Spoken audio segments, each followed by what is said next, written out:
If you're looking for a beginner-friendly investing app that mixes guidance, automation, and simple stock picking, Stash is built to make investing feel less complicated and more accessible.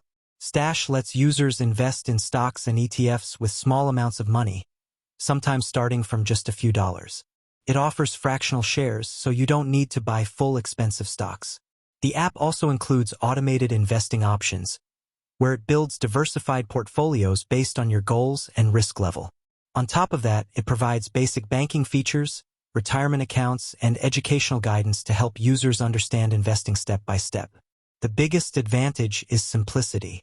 Instead of overwhelming you with complex charts and trading tools, Stash focuses on helping beginners start consistently.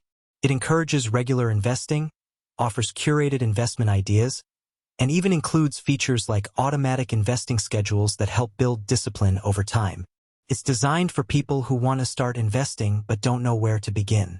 But here's the reality check. This simplicity comes at a cost. Monthly subscription fees can feel heavy if your investment amount is small, and over time those fees can reduce your overall returns. It also lacks advanced trading tools, so experienced investors may find it too limited. You're paying for convenience and guidance, not professional-level control. Stash is best suited for beginners who want structured investing support, automated portfolios, and a low-pressure way to start building wealth slowly. Is it worth using?